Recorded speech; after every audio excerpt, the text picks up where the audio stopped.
والانسحاب فورا من الصراع الدائر في سوريا.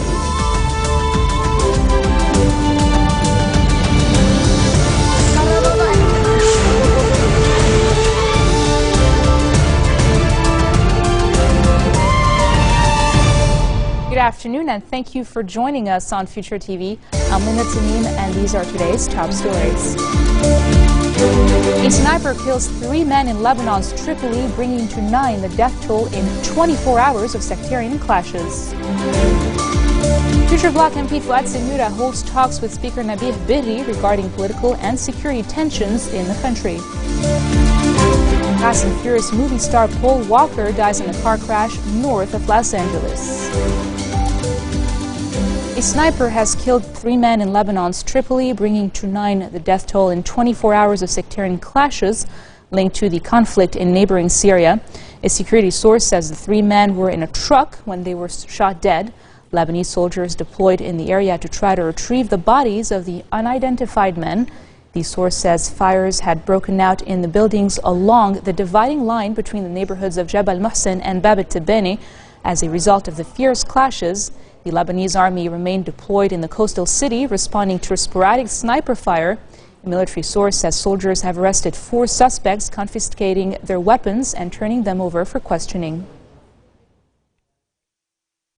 Future Parliamentary Bloc leader MP Fouad Semura has called on the Lebanese state to remove the arms from all fighting parties in Tripoli.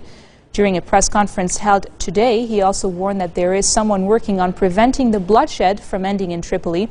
He insists that strict decisions should be taken and implemented to resolve the situation in the northern city, even if this requires changing the leaders of security and military agencies. Semura also held talks with Speaker Nabih Berri on the latest developments in Lebanon. Both tackled ways to ease the political and security tensions in the country through stressing the need to form a new government as soon as possible. They've also discussed the need to reach an agreement over a new parliamentary electoral law. Mayor Night Patriarch Bashar Adai condemns the eruption of clashes in Tripoli, saying that the latest round of unrest between the rival neighborhoods of Jebel Muhsin and Bab el-Tibani exposes Lebanon on the security level. During his Sunday sermons, Adai said it is unfortunate that conditions in Lebanon are ripe for such clashes to happen. He also lamented the fighters resorting to sniper activity, warning that saboteurs who are not affiliated with either of the neighborhoods could be behind such actions. He demanded that the national qualities that make Lebanon and its society unique be preserved. Firefighters struggled to extinguish a large fire that broke out in one of Sidon's suburbs. The fire erupted at noon in the town of Tamburit, sending black smoke into the skies. The fire started in some trees, threatening to reach the forest area. It also risked reaching the high-voltage electricity wires in the town. The flames were going in the opposite direction of the wind, which obstructed the efforts of the civil defense members in extinguishing the blaze.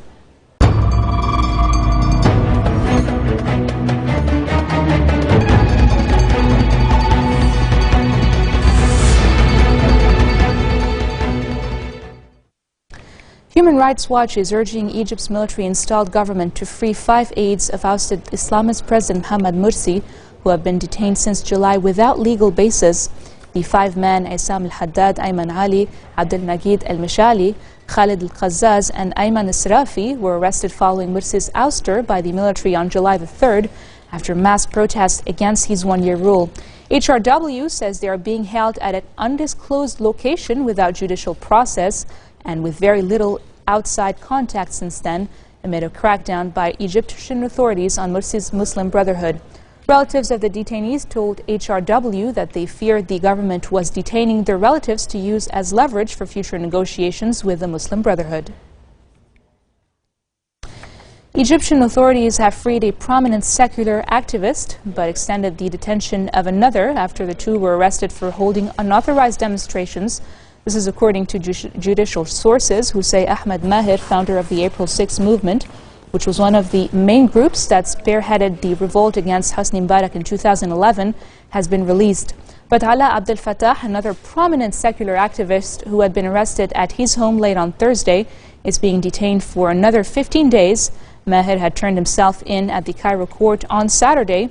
Both of the activists had been ordered arrested for holding unauthorized demonstrations in Cairo this week. Abdel Fattah's detention was extended because he was accused of breaking a law on demonstrations, inciting protesters to riot and cutting off roads and beating a police officer. Coming up next, countries around the world mark World AIDS Day 2013. That and more after the break.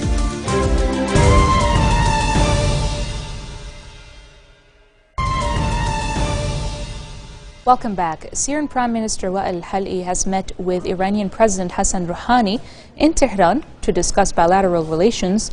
Al-Hal'i is on a 3-day trip to Iran to congratulate the government on achieving a historic nuclear agreement in Geneva last week, in which Iran agreed to freeze parts of its nuclear program in return for the easing of Western sanctions. Al-Hal'i has also expressed his hope that Iran's success will be followed by the victory of the Syrian regime against what he called international terrorism. Syrian opposition groups accuse Iran of offering military support to Assad, but Iran says it only supplies humanitarian assistance. This is Al-Hal'i's 6th visit to Tehran and the 2nd since Rouhani came to power in August. 12 people have been killed and 45 were injured in Iraq following suicide bombing at the funeral of an Iraqi anti-Qaeda fighter. The attack came as figures released today showed that nearly 950 people died last month in violence across the country. 3 bombs went off at the funeral of the fighter who had been killed on Saturday near the confessionally mixed city of Bakuba. 27-year-old Al-Ara'i had been a fighter in the Sahwa, an armed group formed by Sunni tribesmen. As late as 2006, the Sahwa began siding with U.S. forces against Al-Qaeda, helping turn the tide of Iraq's insurgency. Sunni fighters linked to Al-Qaeda regard them as traitors and often target them for attacks. Tensions continue to rise in Thailand's capital, Bangkok, after the dispersal of red-shirted government supporters following deadly clashes with opposition groups. Riot police fired tear gas at protesters trying to force their way into the office compound of the Prime Minister, Yingluck Shinawatra, and Bangkok's police headquarters. Reporters saw anti-government protesters trying to destroy concrete barriers outside government houses. Police fired tear gas and water cannons to push them back. Across the city, anti-government protesters stormed a police sports complex this morning as Yingluck was swept away to safety by security forces. Reports say she is now in a secure location which will remain undisclosed. Government officials have confirmed that 4 people died and 58 others sustained injuries. Thai protest leaders are calling for a national holiday on Monday, December 2nd. And now for news around the world in brief. As many as 100,000 demonstrators have chased away police to rally in the center of Ukraine's capital of Kiev, defying a government ban on protests on Independence Square in the biggest show of anger over the president's refusal to sign an agreement with the European Union.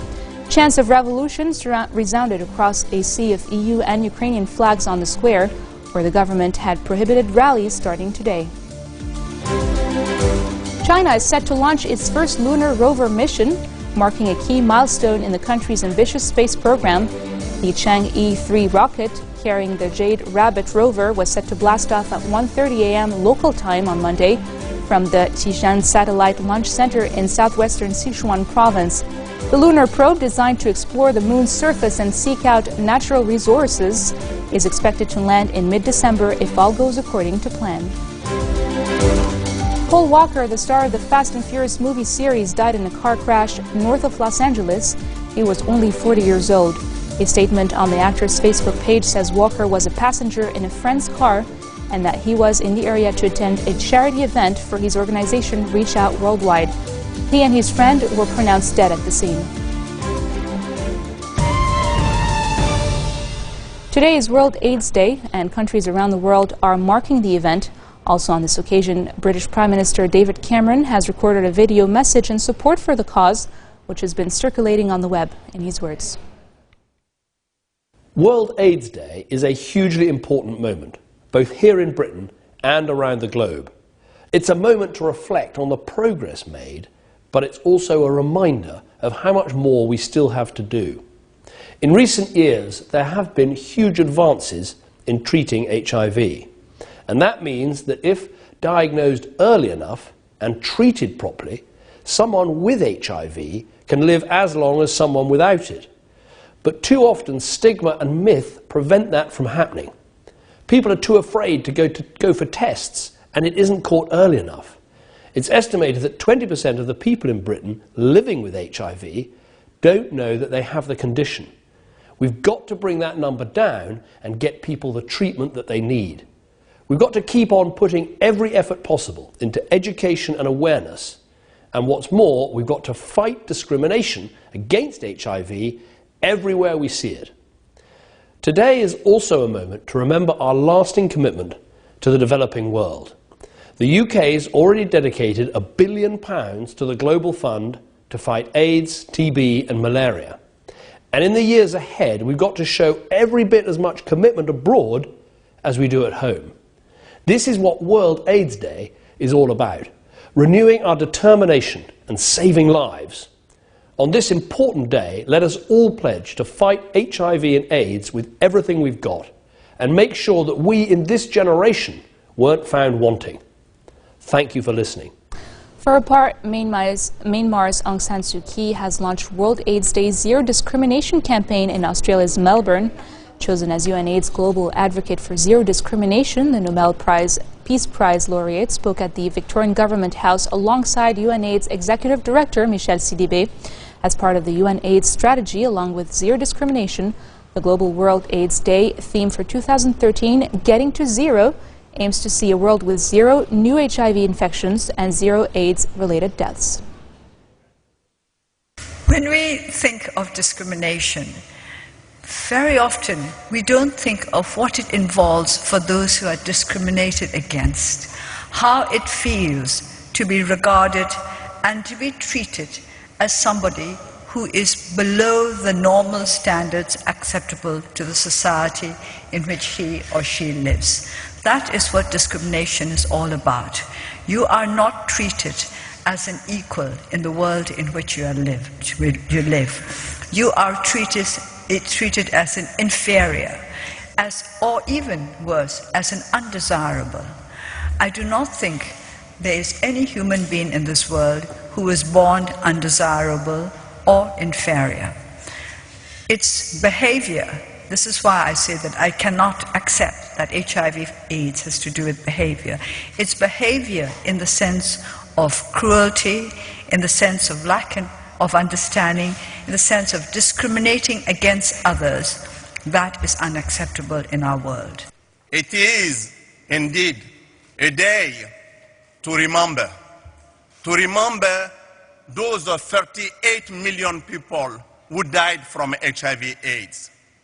It is a day to celebrate our collective success, celebrate the result of global solidarity. It is also a day to renew our commitment for the future. Thank you very much.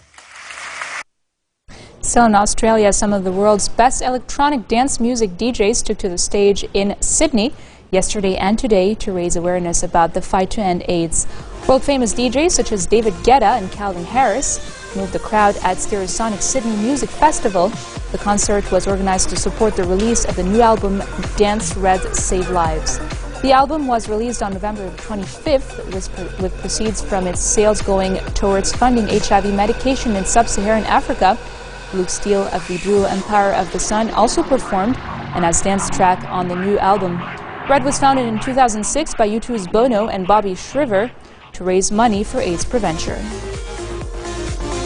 Yeah, let's go buy the album, let's support the Red campaign, let's eradicate this, man. It's like the Red campaign says, dance. Let's dance away the problems together, you know, as a world, as a nation. So the new track on Dance Red Save Lives is one by us. It's called Deep Into Black, the Tritonal Club Mix. We couldn't be more excited to put a track on an album with a worthy cause as this, and we're so excited about the song. Well, it's amazing. It's the best feeling, especially, you know, if you play your own music and see so many people smiling and singing and, you know, just having a good time. It's amazing.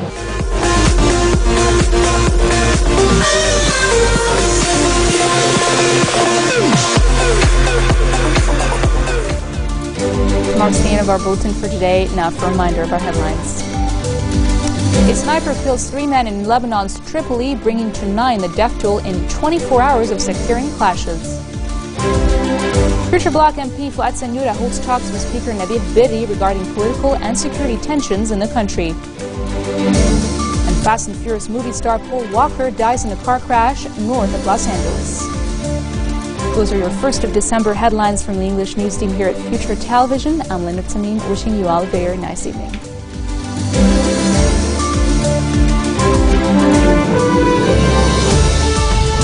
الانسحاب فورا من الصراع الدائر في سوريا.